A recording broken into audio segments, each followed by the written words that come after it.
প্রিয় দর্শক শ্রোতা, আপনাদের সবাইকে স্বাগত জানিয়ে শুরু করছি দেশ টেলিভিশনের ব্যবসা বাণিজ্য বিষয়ক নিয়মিত আলোচনা অনুষ্ঠান বিজনেস টাইমস।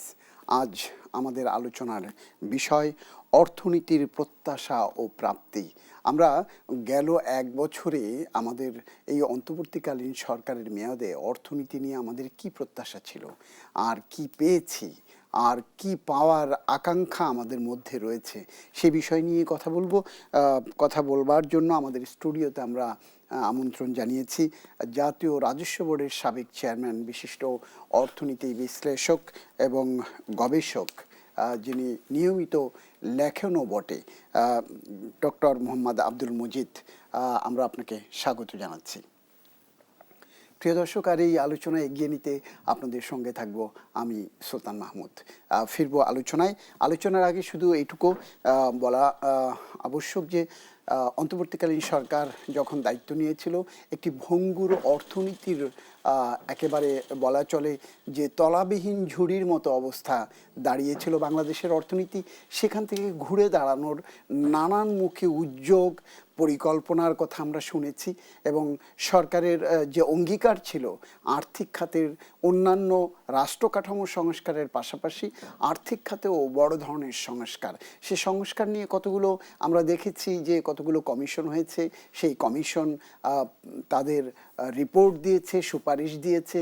তারা লোকে বেশ কিছু দৃশ্যমান কাজ যা হয়েছে তার মধ্যে বলা চলে অর্থনৈতিক অঙ্গনেই সেগুলো বেশি দৃশ্যমান।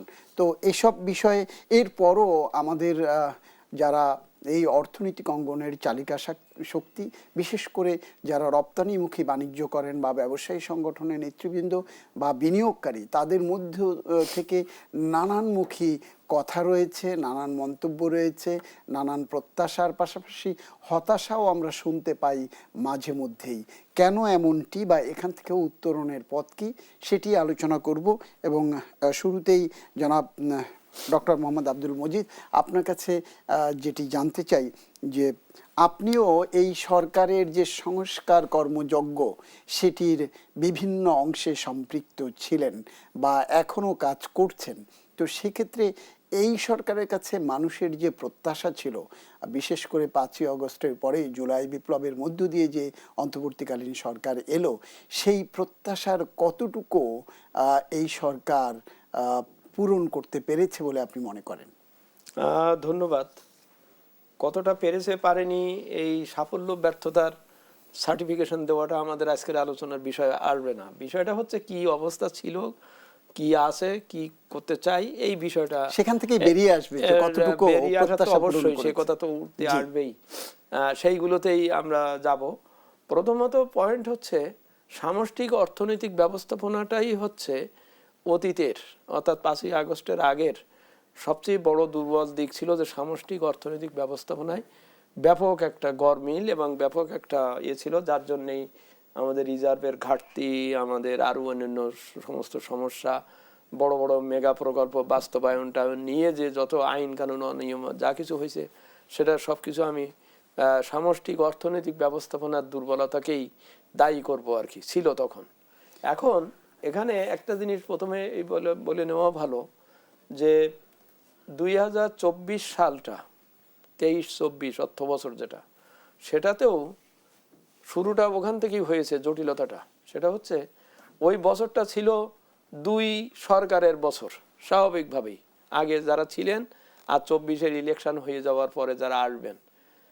সবসময় নিয়ম হচ্ছে যে যে বছর ইলেকশন হয় সেই বছর 2টা বাজেটের কথা থাকে। একটা থাকে যে আমি এই 6 মাসে এই করতে পারবো, এই হচ্ছে আমার বাজেট, ষান্মাসিক পরিকল্পনা থাকে। আর বাকিটা ওনারা এসে করবেন, আমি একটা ধারণাগত বাজেট দিয়ে যাচ্ছি ইত্যাদি। ওই বছরই 2023-24 বছরে লক্ষ্য করা গেল সেই সরকার, তৎকালীন সরকার এটাকে ড্যাম কেয়ার করলেন। যে আমার 2টা বাজেট দিতে হবে এ কথা মোটে ভাবলেনই না। তার মানে ধরে নিয়েছিলেন যে তারাই আসবেন। হ্যাঁ, সেই ফলে তারা যত প্রকার অপব্যয়, অপচয়, অন্যায়, অনিয়ম এগুলো সব কন্টিনিউ রাখার স্বার্থে তারা ওই বিভাজনে যান নাই, বলেন নাই একবারও যে আমি জুন পর্যন্ত আসি, ডিসেম্বর পর্যন্ত, এর পরেরটা পরে হবে, বলেন নাই। প্রথম ভুলটা ওখান থেকে হয়েছে। ফলে হয়েছে কি, ওই আপনার আগের সব কিছু অনিয়ম, অন্যায়, বড় বড় প্রকল্প বাস্তবায়ন টাকা লন্ডারিং করা টোরা সবকিছু, ব্যাংকিং খাতের কোনো খেয়াল না রাখা, গড়ে ধারাবাহিকতা চলে সব ওইটা ধারাবাহিকভাবে চলে আসছে। আচ্ছা, আসার পরে 24 আগস্টে যখন পট পরিবর্তন হলো, একটি বিরাট বিপ্লবের এবং মানুষের মানে দেয়ালে ঠেকে যাওয়া মানুষের প্রতিবাদের ভিত্তিতে যে বিষয়টা আসলো, সেইটার থেকে রিডিংটা নেওয়া মনে হয় ঠিক হলো না। রিডিংটা নেওয়া ঠিক হলো না এই জন্য, অর্থাৎ আমরা লক্ষ্য করলাম ওই 24-25 অর্থ বছরের আগস্টের পরের থেকে 23-24 অর্থ বছরের ওই একই বাজেট রাখা হলো। অর্থাৎ ওনারা যে বাজেট কন্টিনিউ করে সেটাই কন্টিনিউ করবে, সেই বাজেটই কন্টিনিউ করলে ওখানে কিন্তু একটা ফুল স্টপ দেওয়া উচিত ছিল, স্টপ করা উচিত ছিল। ওরা যেটা করেছে এখন থেকে আমরা এখন এইভাবে কোনো রিভাইজ বাজেট দেওয়া হয়নি ওই 24-25 হ্যাঁ 23-24 কারণ মনে হচ্ছে ওইভাবেই চলছে। এরপরে এই যে বর্তমান যে অর্থ বছরটা চলছে 24-25 এখানেও কিন্তু আবার সেই একই জিনিস হচ্ছে। জানেন ভালো করে যে একটা নির্বাচন হবে বা হচ্ছে, এটা সারা বছর। প্রথম 25 সালটা খুব গুরুত্বপূর্ণ বছর ছিল এই জন্যই যে আগের 6-7 মাস তো ছিল জাস্ট প্রস্তুতি নেওয়ার জন্যই, লক্ষ্য করা গিয়েছিল প্রত্যাশা প্রাপ্তির কথা আপনি বলছেন। 25 সালটা ছিল কিন্তু সবচাইতে গুরুত্বপূর্ণ বছর এই জন্যই যে এই সময় আপনি একটা সোজা পথে উঠবেন, কি করবেন না করবেন আপনি খুব স্ট্রিক্ট থাকবেন। কিন্তু দেখা গেল যে 25 সালের প্রথম 6 মাস চলেই গেল, ভোট হবে কিনা, ভোট করা যাবে কিনা, না ওনারাই কন্টিনিউ করবেন, অর্থাৎ ওনারা নিজেরাই একটা এতে থাকলেন, দোলাচলে থাকলেন। ফলে ওনারা বাজেট কিন্তু বানানো বা বাজেট কারেকশন করা, বাজেট কাট করা বা কিছু করা কোনো কিছুই করলেন না, থাকলেন না। এমনকি এবছরেরও যে বাজেটটা দেওয়া হয়েছে এটাও কিন্তু ওই রকম ধরনের কোনো ধারণা নাই যে আমরা এটা এই পর্যন্ত আমরা যতদিন আসি তারপরে তারা পরে দেখবেন, এই ধরনের কোনো ধারণা কোনো উল্লেখ, তারা পূর্ণ অর্থ বছরেরই বাজেট উপস্থাপন করেছেন এবং তার একটা মাঝে মাঝে শোনা যায় তারা রিভাইজ করতেছেন, কিন্তু কি রিভাইজ করছেন, কেন করছেন, সেটা কে ইমপ্লিমেন্ট করবে এই ব্যাপারগুলো স্পষ্ট নাই। বরং আপনি যে কথাগুলো কয়েকটা কথা বলছেন যে বিগত 2025 বা এই বর্তমান পর্যন্ত অর্থনৈতিক খাতে যেটুকু অগ্রগতি দেখা গেছে সেগুলো কিন্তু ওই পরিস্থিতির শিকার অর্থে, যেমন আপনার এখন টাকা পাঠানোর সুযোগটা নাই, টাকার শিফনিং হচ্ছে না, টাকাটা দেশে থেকে যাচ্ছে, ফ্লাইট হচ্ছে না। কেউ কেউ বলেন টাকা থাকলেই না পাঠাবো, মানে অর্থাৎ অন্যায় করা টাকার তো সিস্টেম নাই বলে ওই জন্য পাঠানোটা বন্ধ হয়েছে। আপনি মনে করছেন যে পাঠানো হচ্ছে না, একটা রক্তক্ষরণ বন্ধ আছে, ঠিক আছে। দ্বিতীয়ত হচ্ছে যে আপনি বড় বড় প্রকল্পগুলো কোনোটা থামিয়ে দিয়েছেন, কোনোটা কাটিয়ে দিয়েছেন, ওই যে অতিরিক্ত অপব্যয় অপচয় আত্মসাৎ এটা থেমে আছে, এটা কারণেই হয়েছে যা স্বাভাবিকভাবে। তৃতীয়ত হচ্ছে যে বিদেশে যে রেমিটেন্স যে আমার যে একটা বড় উৎস ছিল, সে আমি দেখতে পাচ্ছি যে আমার লোকজন তেমন যায়নি, চাকরি খুব বেশি হয়েছে তাও না, বা ওইসব জায়গায় খুব অর্থনীতি ভালো হয়ে গেছে তারা খুব বেশি বেতন পাচ্ছে তাও না, তারপরেও আমি দেখছি যে আমার রেমিটেন্স বাড়তেছে, একটা গুড লক্ষণ। কিন্তু একটু খেয়াল করতে হবে এই রেমিটেন্সটা কি প্রকৃতপক্ষে রেমিটেন্স না রিপ্যাট্রিয়েশন। এর সাথে কিন্তু রিপ্যাট্রিয়েশন আছে, আপনি ব্যাংকের সাথে কিছুটা জড়িত আছেন, আপনারও আমি জিজ্ঞেস করছি ওই অর্থে যে এটা ক্লিয়ার করতে হবে যে এই যে রেমিটেন্স অর্থে যে টাকাটা আসতেছে সেই টাকা যদি প্রকৃত রেমিটেন্স হয় তাহলে আমার ইকোনমিতে আমার এতে এটা যুক্ত হয়, কারণ এটা আমার অর্জিত টাকা, আমার বিদেশি ফরেন কারেন্সি আমার এখানে জড়িত কথা। আর যদি রিপ্যাট্রিয়েশন হয় তার মানে ওর টাকা ও পাঠিয়েছে, ওর টাকাও পাঠিয়ে আবার এখান থেকে প্রণোদনা নিচ্ছে। আর হ্যাঁ ওই দ্বিতীয় পয়েন্ট ওইটাই আসছে, প্রণোদনাও নিচ্ছে, মানে অর্থাৎ আমি এখানেও 2.5% দিচ্ছি আর রেমিটেওয়ালারে তো দিচ্ছি। তো এই যে জিনিসটা এখন আপনার রেমিটেন্স ভালো হচ্ছে এই কথা দিয়ে আপনি প্রতিদিন বলছে ডিসেম্বরে এত আসছে এত বেশি আসছে, এইভাবে অর্থনীতিকে করা যায় না, ব্যাখ্যা করা উচিত যে আমার প্রকৃত, কারণ যে যার টাকা যে পাঠিয়েছে সে তো ওই টাকা রাখবে না এখানে, সে একটা কোনোভাবে উঠায় নিয়ে কিছু একটা করবে না, এটা তো ওর ওই শ্রম দিয়ে অর্জিত টাকা না, এ টাকা হয়তো সে অতীতে নিয়ে গিয়েছিল সেই টাকা, কিংবা ওখানে ব্যবসা বাণিজ্য করছেন সেই টাকা, তা সেই টাকা তার একটা সোর্স, তার ব্যবহার এক ধরনের হবে। তা সুতরাং দৃশ্যমান যে তিনটে জিনিস, বিদেশে টাকা পাচার হচ্ছে না, প্রকল্প ব্যয় কমানো গেছে, তারপরে অর্থনীতিতে আমি রেমিটেন্স খুব ভালো দেখছি, এইটা দিয়ে কিন্তু আপনি বুঝতে পারবেন না যে আপনার অর্থনীতি সত্যি কারেক্টেড হয়েছে বা হয়নি। আমি কথাটা একটু পরে অন্যভাবে আসতেছি, কারেক্টেড হয়েছে বা হয়নি। এবং বড় কথা হচ্ছে যে আপনি যে সংস্কারের কথা বলছেন, সংস্কার মানে কি, বৈষম্য বিরোধী আন্দোলনের একদম শেষ পর্যায়ে একজন নেতা, একজন তাদের ছাত্রদের নেতা, তিনি বলেছিলেন আমরা এমন ব্যবস্থা দেখতে চাই না যেন আর একটা স্বৈরাচার ফিরে আসে বা ফিরে আসে। এই যে কথাটা, ওইটার ভিত্তিতেই কিন্তু, ভিত্তি নিয়েই কিন্তু এই সংস্কারগুলোর কথা ভাবা হয়েছে, যেখানে বলা হয়েছে সরকার এইরকম হবে, সেই রকম হবে ইত্যাদি ইত্যাদি, অর্থাৎ ভারসাম্য রক্ষা হবে, এত কথা। কিন্তু এই ধরনের সংস্কারের কথা কিন্তু অর্থনৈতিক ক্ষেত্রে, আর্থিক ক্ষেত্রে কিন্তু তেমন কিছু করা হয়নি। যেমন ব্যাংকিং খাতে অনেক কিছু করার ছিল, সেখানে ওই ব্যাংকের কিছু বোর্ডকে পাল্টিয়ে দেওয়া ছাড়া, আর এই সাম্প্রতিককালে একটি 5টা ব্যাংকে একসাথে করে আরেকটি নতুন ব্যাংক তৈরি করা ছাড়া এমন কোনো পরিবর্তন কিন্তু এখানে হয়নি। অথচ this is the nerve centre of economy, banking খাত। সেই ব্যাংকিং খাতের ব্যাপারে যে প্রত্যাশা ছিল, আপনি প্রত্যাশা প্রাপ্তির কথা বলছেন, প্রত্যাশা ছিল 3টে জিনিস জনগণ দেখতে চাবে, আমানতকারী দেখতে চাবে যে আমার টাকা আমি ওখানে দিলাম, সেই টাকা যে চুরি করে নিয়ে গেছে বা নাই বলছে, আমি এখন চেক দিলে আমার চেকের ফেরত দিতে পারে না, যে টাকাটা নিয়ে গেছে তাকে কেন ধরা হয়নি বা ধরা হচ্ছে না, বা তার কি ব্যবস্থা নেওয়া হচ্ছে, এইটা আমার জানা দরকার। টাকা আদায় করতে পারবেন কিনা সেটা পরের ব্যাপার, কিন্তু আমার একটা আস্থার প্রশ্ন যে আমার টাকাটার যে লুটপাট করেছে বা লয়টারিং হয়েছে সেইটার ব্যাপারে আপনি একটা নিয়েছেন, ব্যবস্থা নিয়েছেন বা নেওয়া হচ্ছে, ওটাই কিন্তু কনফিডেন্স ফিরাবে। কনফিডেন্স ফেরাতে হবে, কারণ আমানতকারীর কনফিডেন্স না ফিরলে ও টাকা কিন্তু আর ভবিষ্যতে দেবে না, টাকা অন্যদিকে চলে যাচ্ছে বা যেতে পারে।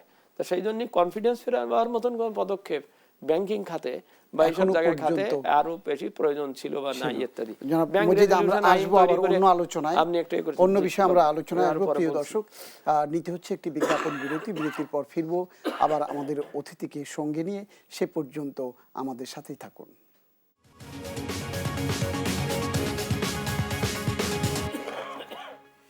প্রিয় দর্শক, ফিরছি আবার নির্ধারিত আলোচনায়। আমাদের আজকের আলোচনা অর্থনীতির প্রত্যাশা ও প্রাপ্তি, এবং সেই সঙ্গে আমরা কতটা আরও এই অন্তর্বর্তীকালীন সরকারের মেয়াদে কি এখন পর্যন্ত নতুন প্রত্যাশা কি কি যাচ্ছে বা আকাঙ্ক্ষা আছে সেটি নিয়ে কথা বলছিলাম জাতীয় রাজস্ব বোর্ডের সাবেক চেয়ারম্যান এবং বরেণ্য অর্থনীতি বিশ্লেষক ডক্টর মোহাম্মদ আব্দুল মজিদ। আপনাকে আমি আবার আলোচনায় স্বাগত জানাচ্ছি। আপনি যেটি বলছিলেন তার সাথে আমি একটু যোগ করতে চাই যে আমরা দেখলাম একই সময়ে, প্রায় কাছাকাছি সময়, আমাদের মতো আরেকটি দেশ, তাদেরও বড় ধরনের বিপর্যয় নেমে এসেছিল এবং অবস্থা এতটাই খারাপ হয়েছিল আমাদের কাছ থেকেও তাদেরকে ঋণ নিতে হয়েছে, আমরাও তাদেরকে ঋণ দিয়েছিলাম। সেই শ্রীলঙ্কার সাথে যদি আমরা বলি, সেক্ষেত্রে শ্রীলঙ্কা ভার্সেস বাংলাদেশের অর্থনীতি, এটিকে আপনি কিভাবে দেখছেন? খুব সুন্দর পুষ্টিকর প্রসঙ্গ আপনি সামনে এনেছেন। আমি গত মাসে আর কি 25 থেকে 31 ডিসেম্বর আমি সপরিবারে আমি শ্রীলঙ্কায় গিয়েছিলাম।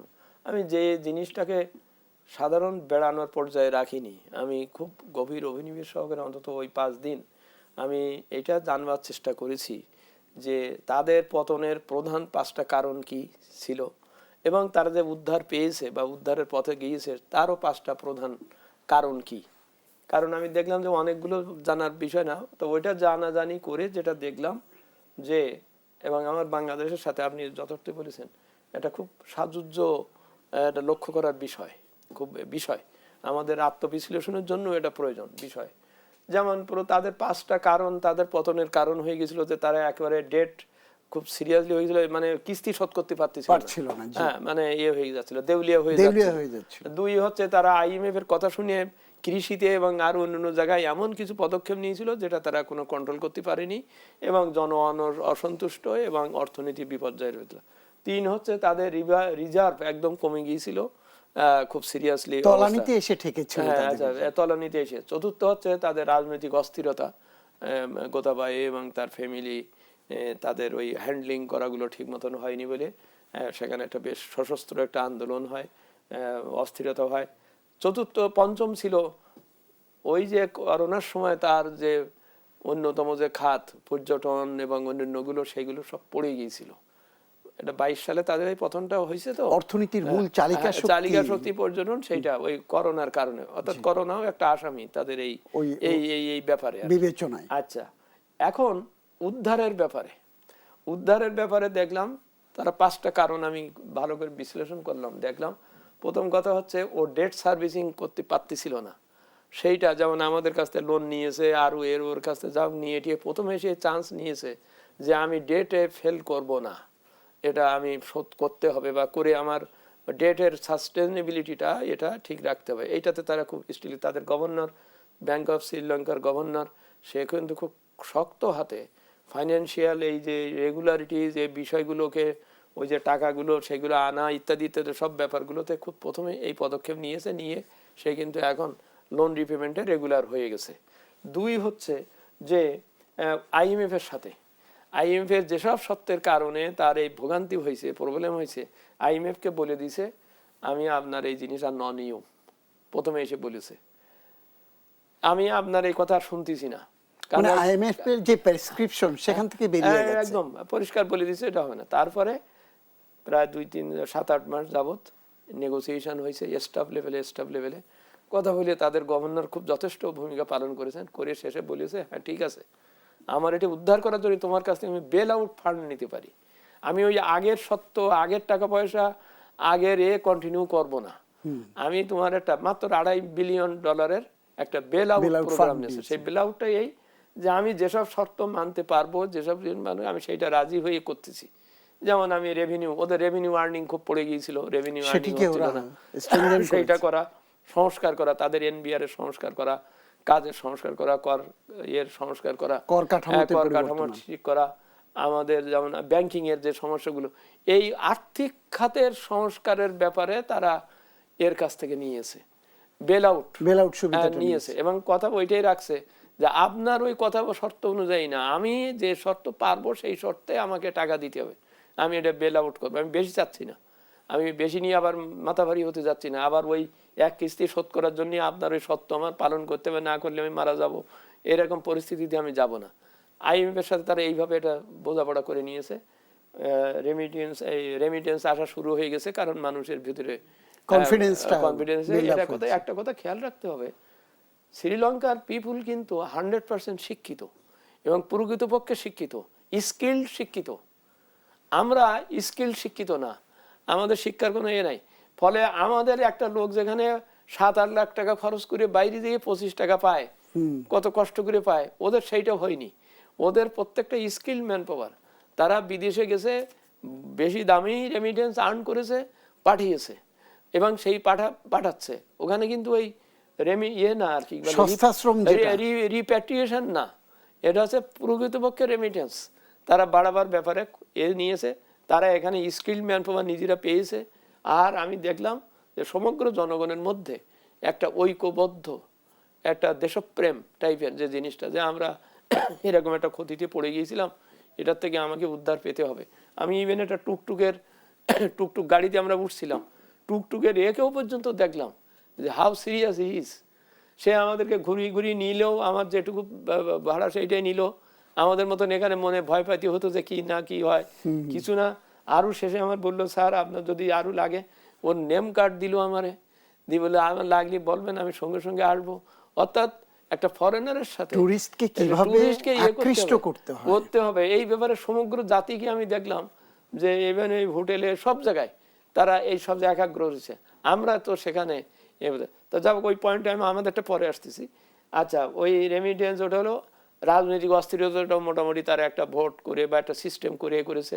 তারা গোতাবাইয়াকে নিয়ে বেশি মাথা ঘামাঘামি করে, গোতাবাইয়া ওখানে বসে বসে এখানে গন্ডগোল বাঁধাবেন এরকম কোনো পদক্ষেপে তার গোতাবাইয়া নাই। তিনি ওই মাঝে মাঝে এখানে যে কোর্টে যে কেস টেস আছে সেইগুলোতে তিনি আসেন। অর্থাৎ ওকে কাটশট করেছে ওইভাবে যে তোমার যা আছে তুমি আইনের আওতায় আসবা। তাকে অতিমাত্রায় দিয়ে আবার একটা রিপারকেশন বা হবার মতন, এবং জনগণও সবাই বুঝছে যে ওই ওনার ওই তালে পড়ে বা পড়ে আমার এখানে অস্থিরতা সৃষ্টি হয়ে আমার কিছু হবে না। এখান থেকে আমি আসি, আমরা কি অবস্থা হলাম 5 বছরে, এই গত 2 বছরে আমাদের 5টা কারণও প্রায় একই, আমাদের রেমিটেন্স খুব কমে যাচ্ছিল, আমাদের Remittance রিজার্ভ shutdown হয়ে কমে গিয়েছিল, গিয়েছিল, হ্যাঁ। আমাদের আমরা ডেট সার্ভিসিং ফেল করতেছিলাম না, কিন্তু খুব বাজে পজিশনে আমাদের এত লোন নেওয়া হয়ে গেছে যে সামনে আমার বাজেটের বড় অংশ চলে যাবে ডেট সার্ভিসিং। ডেট সার্ভিস, হ্যাঁ, তাই এই ভয়টা তো আছে। প্লাস আমার এখানে ব্যাংকিং এ একটা বিরাট বিশৃঙ্খলা, টাকা পয়সা চলে গেছে, সেই টাকার ব্যবস্থা নেওয়া। তারপরে তো আছেই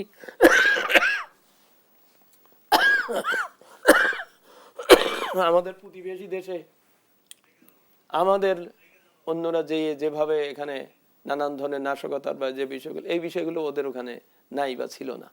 তো সুতরাং এই বিষয়তে আমরা ব্যাংকিং খাতে আমরা জনগণের আস্থা, আমি ওই কথাটা বলতে চাচ্ছি যে সমগ্র শ্রীলঙ্কানবাসীকে কিন্তু তারা একটা আস্থায় আনতে পেরেছে। কিন্তু আমরা সেই যে আমরা দেড় দুই আস্থায় আনার বছরে জন্য সেই আস্থার আনার জন্য তেমন কোনো উদ্যোগও আমাদের নেওয়া হয় নাই। হয় নাই। যেমন এই যে ব্যাংকগুলো, ব্যাংক খাতের যে ব্যাপারটা, এই যে আমি এখন 5টা ব্যাংক একসাথে করা হয়েছে, উপরের থেকে বলা হচ্ছে টাকা সবাই পাবেন 2 লাখ করে, ব্যাংকে যেই দেখতেছে না আপনার নাম নাই, এই লিস্টে আসে নাই। তাহলে এখন কেন আসে নাই, কার নাম আসতেছে, কি কথাগুলো সবসময় স্পষ্ট করতে হবে। অর্থাৎ আমানতকারীর সাথে, বিনিয়োগকারীর সাথে আপনার you must have a very transparent relation. আপনি কেন এই 5টা ব্যাংক রে করলেন, নিশ্চয়ই হয়তো আপনার অনেক ভালো যুক্তি আছে, সেই যুক্তিগুলোকে স্পষ্ট করতে হবে। জনাব আব্দুল মজিদ, আমরাও চাই আস্থা ফিরে আসুক। প্রিয় দর্শক, নীতি হচ্ছে আরেকটি বিজ্ঞাপন বিরতি। বিরতির পর ফিরবো আবার আমরা আপনাদের সঙ্গে। সে পর্যন্ত আমাদের সাথেই থাকুন।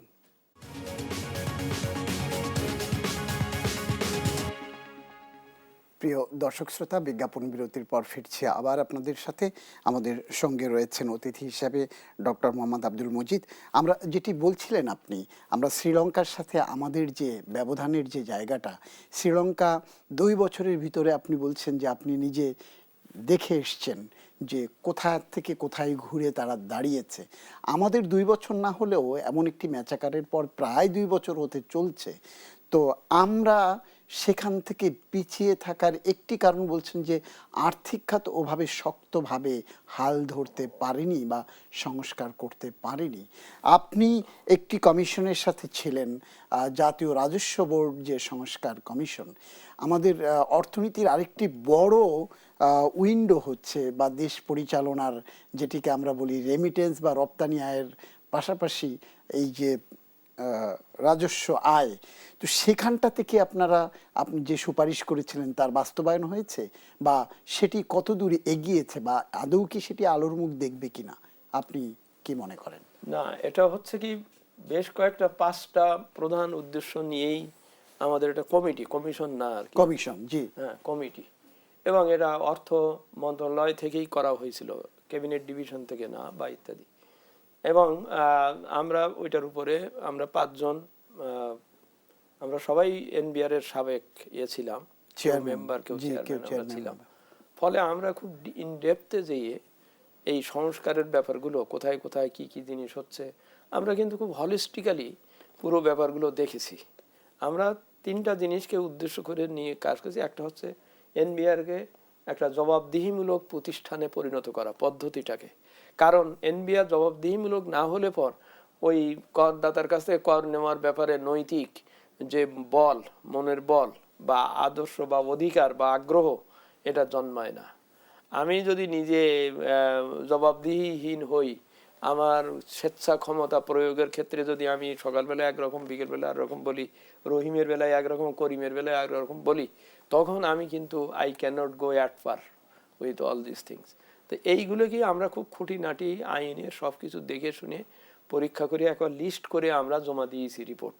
এখন এটা বাস্তবায়ন যে কালকে পরশু হবে তাও না, মিনিমাম 3 থেকে 4 বছর লাগবে। কারণ 2-3টা অর্থ বছরের ওই যে অর্থবিধিতে এনে সংশোধন করে এনে আনতে হবে, এটা সময় লাগবে, এটা দেখতে হবে। কিন্তু ওখানে যে জিনিসটা বেশ প্রশ্নটা উঠে এসেছিল যে এই যে অর্থ, এই যে জবাবদিহিতা, এই যে স্বচ্ছতা, এই যে অ্যাকাউন্টেবিলিটির ব্যাপারগুলো, এগুলো প্রতিষ্ঠা করতে গেলে আমরা যেটা ডায়াগনোসিস করেছিলাম, যেটা আইএমএফও করেছে, আমাদের স্টেক হোল্ডার বিজনেস কমিউনিটিও বলেছিল যে এই নীতিমালা তৈরির ব্যাপারটাকে বাস্তবায়নকারীর এর থেকে একটু আলাদা করতে হবে, আলাদা করলে ওখানেই যদি সকলের, প্রাইভেট সেক্টরের সকলের যদি অংশগ্রহণ থাকে এবং নিয়ে থাকে, তা তো সেই জন্য আমরা এনবিআর কে একটি পুনর্গঠিত অনেকে বলে থাকেন যে এনবিআর বিলুপ্ত করে দেওয়া হয়েছে, না, এনবিআর আছে, কিন্তু তাকে আরো শক্তিশালী করে তার কাজ তাকে দেওয়া হয়েছে, আর ওর পলিসি মেকিং এর কাজটা আরেকজনকে দেওয়া হয়েছে, এবং দুজনে মিলে এই কাজটা করবে। অর্থাৎ এক হাতে যিনি পলিসি বানান তিনি বাস্তবায়নে গেলে প্রচুর সমস্যা হয়, এটা স্বাভাবিক। আমি যখন মনে করলাম তখন একটা রুল করে নিলাম, ব্যাখ্যা নিলাম, নিজে নিজে বা দিলাম, আমি আমার মতো করে বাস্তবায়ন অনুযায়ী আমি আগে নীতিটা করে নিলাম, আমার মতো যাতে আমি বাস্তবায়ন করতে পারি। আমি পুলিশ, আমাকে যদি বলা হয় তুমি গুলি কার কার করতে হবে আগে ঠিক করো, নিজে ঠিক করো, তা আমি তো সেইভাবে তৈরি করব। এখানে নাই, এটা একটু নিরপেক্ষভাবে বাইরে থাকবে, সেটাই করা হয়েছে। অর্ডিন্যান্স জারি করা হয়েছে, 2টা ডিভিশন আলাদা তৈরি করা হয়েছে, আপগ্রেড করা হয়েছে, এনবিআর কে আপগ্রেড করা হয়েছে, আরেকটু করা হয়েছে। কিন্তু সেখানে আমি একটি এটাও বাস্তবায়নটা শুরু হওয়াটা, না, আমি যেটি আপনাকে বলছিলাম যে নীতি এবং বাস্তবায়ন প্রক্রিয়া বাস্তবায়ন করবে এনবিআর এর যারা, তারাই। কিন্তু আপনারা যে উদ্দেশ্যটা ছিল যে স্টেক হোল্ডার যারা, বিশেষ করে বেসরকারি খাতের, তাদেরকে কি এই নীতি প্রণয়নে সম্পৃক্ত করবার সুযোগ কি এখনো আছে? রেখেছি। আমরা যে নীতি বিভাগ বলেছি যে না, ওখানে 15 সদস্যের প্রাইভেট সেক্টরের পার্মানেন্ট মেম্বার করার সুযোগ আমরা রেখেছি, বলেছি, সাজেস্ট করেছি। যেটাই এখন যেটা হয় কি, এফবিসিসিআই একটা কনসালটেটিভ কমিটি আছে, সেখানে এপ্রিল মাসে কিছু বলে, ওটা কেউ শোনেও না, বোঝেও না, বছরে একবার। আর আমরা এখানে বলেছি যে বিভিন্ন জায়গা থেকে, যেমন এফবিসিসিআই এর প্রতিনিধি, ওই আইসিএবির প্রতিনিধি, বিশ্ববিদ্যালয়ের প্রতিনিধি, যার আছে সকলের, উপদেষ্টা, অর্থনীতিবিদ, শিক্ষাবিদ, সাংবাদিক, এসব মিলে একটা 14-15 সদস্যের গভর্নমেন্ট বা গেজেট করে বলবে যে ইনি এই কমিটির সদস্য, এবং তারা বছরে মিনিমাম 4 বার বসবে, বসে সামনের কি কি পলিসি নিতে যাচ্ছে সেটা তাদের সামনে ব্যাখ্যা করা হবে, ওরাও সাজেশন দেবেন, দিয়ে তারপরে পলিসিটা তৈরি হবে। এখন যেটা হয়, কারোর সাথে আলাপ হয় না, স্টেক হোল্ডারের সাথে আলাপ হয় না, উনি ওনার মতন বলতে থাকেন, ইনি এনার মতন লিখতে থাকেন, এইটা না। এটা সকলে মিলে যদি একটা ইয়ে হয়, তখন আর ওই অর্থ বিলে কি তুললাম সেইটা নিয়ে আর আপনার আর বেশি বিরোধিতা করার, যেমন আমরা ভ্যাট আইনটা 12 সালে আইন পাশ করেও আমরা 19 সালের আগে প্রবর্তন করতে পারিনি, বারবার ওই কথাই উঠেছে যে আমার সাথে আপনি আলাপ করেন না ইত্যাদি। এই আলাপের একটা স্থায়ী ব্যবস্থা তৈরি হলো। এটাই কিন্তু পার্থক্য, যে নীতি বিভাগের সাথে প্রাইভেট সেক্টরকে সংযুক্ত করে দেওয়া, এবং সে ওখান থেকে নীতি আসবে। আপনার এই যে আপনারা এই প্রচেষ্টা, আপনাদের দীর্ঘ শ্রম ঘামে আপনারা যে সুপারিশ দিলেন এবং যে প্রজ্ঞাপন যেটি জারি হলো, এর মধ্য দিয়ে আপনি নীতি বিভাগকে আলাদা করলেন, বাস্তবায়ন, এই নীতির আলোকে যে বাস্তবায়ন যারা করবে, তার মধ্য দিয়ে যে কাঙ্ক্ষিত রাজস্ব আদায়ের যে লক্ষ্যমাত্রাটা আমরা প্রতি বছরই দেখি, সেটি আদৌ কতখানি সম্ভব হবে? আদৌ সম্ভব নয়, এটা হচ্ছে কিন্তু একটা ওয়েজ অ্যান্ড মিনস। হ্যাঁ, কারণ আমি দেখতে পাচ্ছি যে আমার বহু লোক করের আওতার বাইরে আছে, মানে সে আগ্রহী হচ্ছে না, অথবা আমি তার কাছে যাচ্ছি না, অথবা আমি হচ্ছে আমার ট্যাক্স জিডিপি রেশিও কম দিয়েই বোঝা যায় যে আমার অর্থনীতিতে টাকা আছে, আছে, কিন্তু সে কর দিচ্ছে না। ওকে করের আওতায় আনতে গেলে আমার এনবিআরকে অত্যন্ত নিরপেক্ষ এবং শক্তিশালী প্রতিষ্ঠান হতে হবে, তো সেই শক্তিশালী প্রতিষ্ঠানকে, এনবিআরকে শক্তিশালী প্রতিষ্ঠান করার জন্যই আমি পলিসিকে বাইরে দিয়ে করছি। এইটা হলে হবে কি, একটা এনভায়রনমেন্ট তৈরি হবে, সেই এনভায়রনমেন্টে সকল মানুষকে করে আওতায় আনার এবং তাদের সাথে ট্রিট করবার একটা সুযোগ সৃষ্টি হবে, তাতে রেভিনিউ বাড়বে। আমাদের যেমন, আমি বলি খুব সহজভাবেই, সিম্পল বলি, আমি একটা আইন করলাম, ওই যে কিডনি ট্রান্সপ্লান্ট করার জন্য আমি একটা আইন করলাম, করে আবার এমন কথা বলে দিলাম, এত শর্ত দিলাম যে খুব সহজে কেউ ওইটা দিতে আসবে না। কিন্তু আমি এইটা খেয়াল করলাম না যে আমি যদি এই কিডনি ট্রান্সপ্লান্টের আইনটা যদি একটু সহজ করতাম, ভালো করতাম, তাহলে আমার দেশের লোকেরাই আমার দেশে থেকে কিডনি ট্রান্সপ্লান্ট করে সে চলতে পারতো। আমি এটা কঠিন করা মানে হচ্ছে তাকে পার্শ্ববর্তী দেশে যেতে হবে, অন্য দেশে যেতে হবে, একজনের সাথে 4 জন যেতে হবে, তার টাকা পয়সা, তার খরচ আমার 4-5 গুণ টাকা খরচ হয়ে যাবে। কিন্তু আমি যদি এটা বুদ্ধি করি, আমার নিজের ভিতরে যদি এটা নিয়মটাকে করতে পারতাম, তাহলে আমার ওই টাকাটা সেভ হতো, আমার স্বাস্থ্যের ক্ষতি, আমার স্বাস্থ্যের সেবা হতো। আমি এখানে যদি ভালো ধরনের স্কিল ম্যান পাওয়ার তৈরির প্রতিষ্ঠান গড়ে তুলতে পারতাম, তাহলে আমার এই ছেলেকে বিদেশে যেতে হতো না, এবং আমার এই ম্যান পাওয়ারটা, এরা স্কিল ম্যান পাওয়ার হলে আমার বেশি রেভিনিউ আনতে পারতো। এমনকি এই স্কিল ম্যান পাওয়ার আমার দেশ থেকে অন্য দেশের লোকেরা এসে যে টাকা নিয়ে যাচ্ছে, 8-10 বিলিয়ন করে সেটি নিয়ে যেতে সেটা পারতো না। তো অর্থাৎ আমাকে ওইভাবে ভাবতে হবে। আমার প্রথমেই ওই লক্ষ্য রাখলে হবে না যে আমার যেভাবে আমার রেভিনিউ নিতে হবে। রেভিনিউ নিতে গেলে আগে দেখতে হবে আমার ওই খেজুর গাছে আমি পানি দিচ্ছি কিনা, খেজুর গাছে রস আসবে কিনা, তারপরে আমাদের এই দৃষ্টিভঙ্গিটা পাল্টাতে হবে। ডক্টর আব্দুল মজিদ, নিশ্চয়ই আমাদের সেই দৃষ্টিভঙ্গি পাল্টানোর পক্ষে আপনি রয়েছেন, আমরা রয়েছি, নিশ্চয়ই হয়তো সেটি হবে। আমি আলোচনা শেষ করব, তার আগে একটা ছোট্ট করে যদি আপনি একটু বলেন সংক্ষেপে, আমাদের অর্থনীতির আরেকটি বড় চাকা ঘোরে সাধারণত পুঁজিবাজার থেকে। এই অন্তর্বর্তীকালীন সরকারের সময় আমরা দেখেছি যে বিগত সরকারের সময় যে জায়গাগুলো থেকে পুঁজি ড্রেন হয়ে গেছে, পাচার হয়ে চলে গেছে, তার একটি উৎস পুঁজিবাজার। সেখানটাতে কতটুকু সংস্কার এলো? আপনি পুঁজিবাজারের একটি বড় প্রতিষ্ঠান চিটং স্টক এক্সচেঞ্জের চেয়ারম্যান ছিলেন, আপনার বিশ্লেষণটা শুনে আমরা আলোচনা শেষ করব। না, এটাও খুব ভালো প্রশ্ন। কারণ আমার দেশে পুঁজির উৎস ছিল ব্যাংক, আর একটা বড় উৎস হতে পারতো পুঁজিবাজার, এবং পুঁজিবাজার হয়েই থাকে, হওয়া উচিত। আমার মাঝখানের যে বেশ কিছু কয়েক বছর, যেমন 1994 সালে 95 সালে যখন এই যে বিসেক প্রতিষ্ঠা করা হলো বা আরো যা যা করা হলো, আমার যে গার্মেন্ট সেক্টরটা এত ফ্লারিশ করলো, এগুলো কিন্তু পুঁজিবাজারের একটা পজিটিভ অবদান ছিল, কিন্তু সেই পুঁজিবাজারের ভিতরে এখন পুঁজির অভাব হয়ে গেছে। আর পুঁজির অভাব হওয়াতে আমার বিনিয়োগকারীরাও ক্ষতিগ্রস্ত হয়ে গেছে। সেই জন্যই এই সময়টাতেই ওনারা একটা কমিশন করেছিলেন, কিন্তু আমরা দেখলাম যে পুঁজিবাজার নিজের থেকে নিজে বিসেক বা নিজে এবং স্বয়ংক্রিয় কোনো পরিস্থিতি তৈরি করা যায়নি বা হয়নি। আমি খুব লক্ষ্য করলাম, গতকালই নিউজ আছে যে 10টি এসওই, যারা আর হচ্ছে এমএনসি, এদেরকে ঘাট ধরে হলো বাধ্যতামূলক করে হলো পুঁজিবাজারে তালিকাভুক্ত, কারণ আগে পুঁজির প্রবাহ বাড়াতে হবে, তাহলেই এটা হবে। জি জনাব, ধন্যবাদ জনাব আব্দুল মজিদ। আপনি যেটি বলেছেন আসলে দীর্ঘ, আমি যদি বলি যে একাধিক যুগ ধরে কিন্তু এই উদ্যোগটা ছিল যে রাষ্ট্রায়ত্ত লাভজনক প্রতিষ্ঠানগুলোকে পুঁজিবাজারে তালিকাভুক্ত করা। সেটি অর্থমন্ত্রী সাইফুর রহমান বলে গেছেন, মালমুহিত সাহেব বলে গেছেন, লোটাস কামাল বলে গেছেন, কিন্তু বাস্তবে হয়নি। এবার যদি হয় সেই অপেক্ষায় থাকি, সেই আশাবাদ ব্যক্ত করতে চাই, এবং সেটি শেষ পর্যন্ত হবে অন্তর্বর্তীকালীন সরকারের সময়, সেই আশাবাদ ব্যক্ত করে আজকের আলোচনা এখানেই শেষ করছি। আমাদেরকে সময় দেওয়ার জন্য আপনাকে অনেক ধন্যবাদ। প্রিয় দর্শক, আলোচনা শেষ করছি এখানটাতেই। তার আগে জানিয়ে রাখি, দেশ টেলিভিশনের ব্যবসা বাণিজ্য বিষয়ক আলোচনা অনুষ্ঠান বিজনেস টাইমস সপ্তাহের শনি থেকে বৃহস্পতি একই সময় সরাসরি সম্প্রচার হয়ে থাকে। আমাদের সঙ্গে থাকবার জন্য আপনাদের সবাইকে অনেক অনেক ধন্যবাদ জানাচ্ছি।